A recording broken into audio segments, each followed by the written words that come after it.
Alright, well, I thought this might make for a good video. This is my Tamiya 1/16 scale Panzer IV that I built in 2010. It was around in March of 2010 is when I built this. And it had seen a lot of battle days at the old Danville Tank Museum, the AAF there. And battled with this tank on numerous occasions. I mean, a lot. The build series I did on this tank is actually on RC Universe.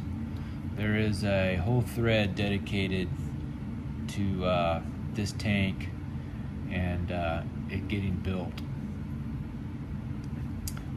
from very start to completion. And I gotta go in there and I show how I did the Zimrit, you know, painting the turret numbers, camouflaging the tank. I mean, just absolutely everything from beginning to end. And it was a very popular thread, or one of my more popular build threads on RCU. I also covered all the modifications and repairs that have happened to this tank during its long life battling on the old Danville battlefield. One of the things that I did is I made the spare road wheel carrier right there. Just bent up some brass tube and was able to get that mounted, which came out pretty nice. I ended up having to mount the tow cable on there, which came out pretty decent. All the insignias are masked and painted. There isn't a decal on the tank. Even the turret kill rings were masked and painted. Originally, I had wanted to mount the IR emitter right here by the coaxial machine gun and mounted that tube and everything. But during the build process, just the way the elevation mechanism works behind here, it wasn't going to work. So unfortunately, I just had to mount the standard emitter on the gun barrel, and then down through the exhaust fan there and into the tank. All the spare track on here are metal. Even the here on the side, which is, you flip this up, that there's the on-off switch, so it's pretty well hidden. So and all these are all metal tracks. Now I ran metal tracks on this tank for a very long time, and I actually wore the grousers off on them, which was pretty phenomenal. They were impact metal tracks, and actually wore them off. And I'll show you right here.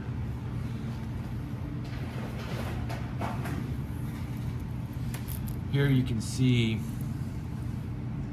the inside wore smooth. You still got some on the outside, but these were metal impact tracks that I ran at the Danville battlefield. And just like on the real ones, those inside cleats right there on the track have worn out. So I went through 2 sets of gearboxes on this tank.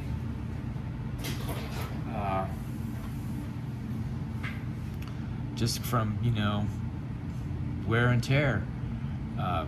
This is probably, I think, for the money, if you want to get a battling IR tank from Tamiya, this is probably the best one to get.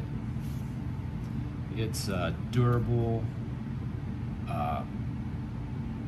holds up great to a ton of abuse. Like I said, this tank is going on 15 years old, and it's held up well. The little stowage bin actually opens up, which is pretty neat. The commander's hatch there opens up. Now I kept this to where, for battling purposes, I could remove it so it wouldn't obstruct the TBU. So that worked out pretty neat. But now that the museum's closed and I moved away, there just isn't much battling, IR tank battles going on as there used to be. One thing I did do on the antenna right here is I did put a little spot of milliput, because I kept jabbing my hand, stabbing myself. So I did add that, which worked out pretty nice. The Zimrit I did all by hand. You know, this isn't the ATAC kit or anything. And like I said, I was getting ready to deploy, I think, in April, and I wanted to get this tank done before I deployed, and the first battle weekend at Danville, I think, was in March.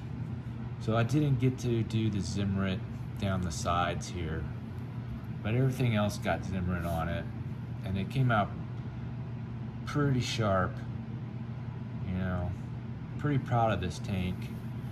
You know, it was just one of the tanks that just really just worked really well for me. I did end up having to scratch build a replacement little spring right there,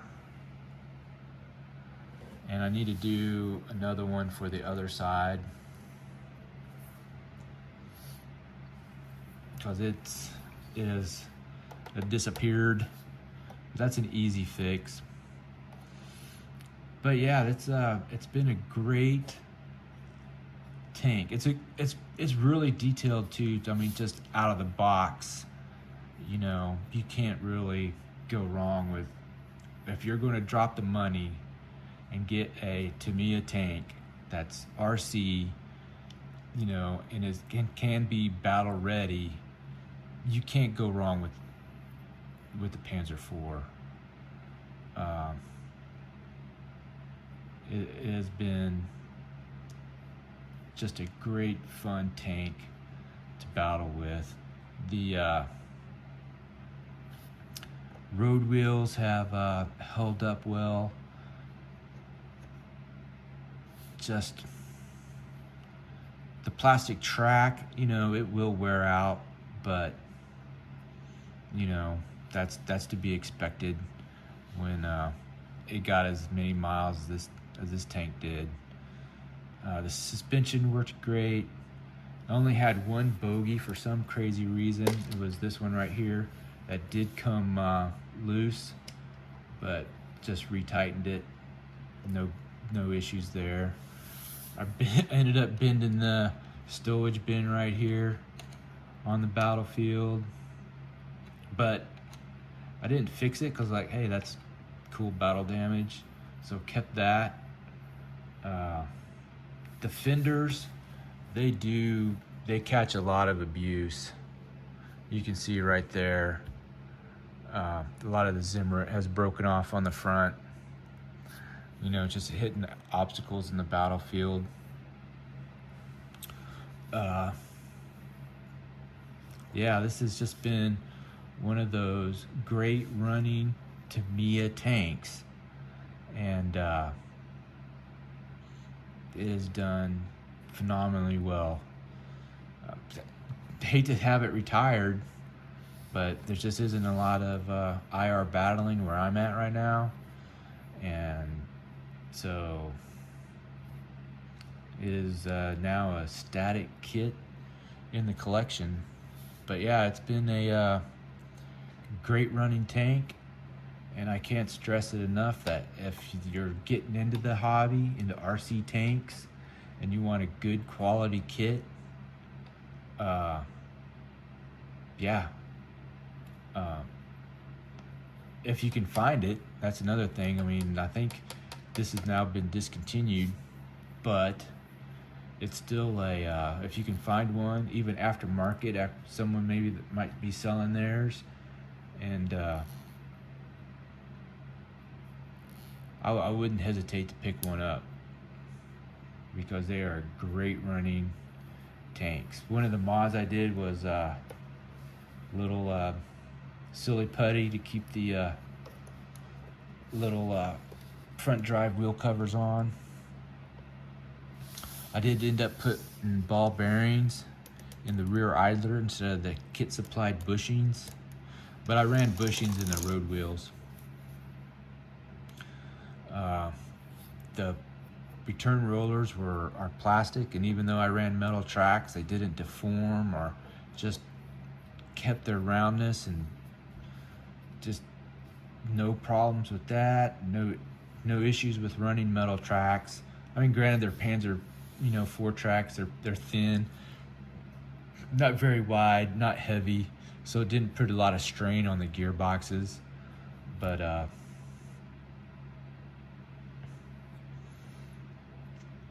I mean, just the plastic tracks will eventually wear. I mean, you can see on these, those were brand new, and they will wear. Little exhaust muffler there. I thought I did a pretty good job weathering that up. Yeah, the tank was a pleasure to build, and it was great fun battling this tank. Camouflage went on nice. Just not enough good things I can really say about this being a great kit, and then it being a great battling IR tank. Just had a lot of fun with it. Didn't have to do a whole lot of detailing. Just in the kit, these are plastic, so I just made mine out of metal for a little extra added detail. The extra track on the front is all metal. So yeah, it just worked out great, and it was a fun tank to drive and battle with. And I think it came out really great. I do have a couple of other RC tanks I might do some reviews over. Tiger 1, Panther.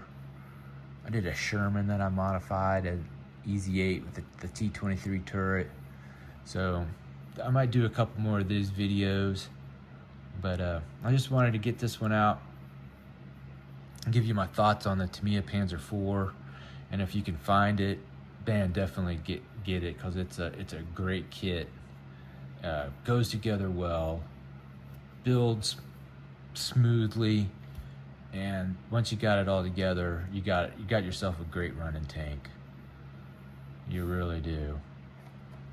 There was a couple of these that were at Danville on the weekends when we had battle days, and yeah, it seems like they always ran.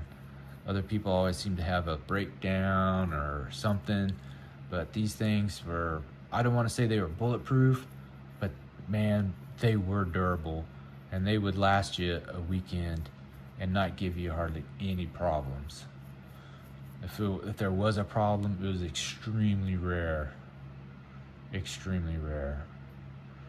So yeah, that's my thoughts on the Tamiya 1/16 scale Panzer IV. And if you got any thoughts or comments, please leave them down below. Thanks.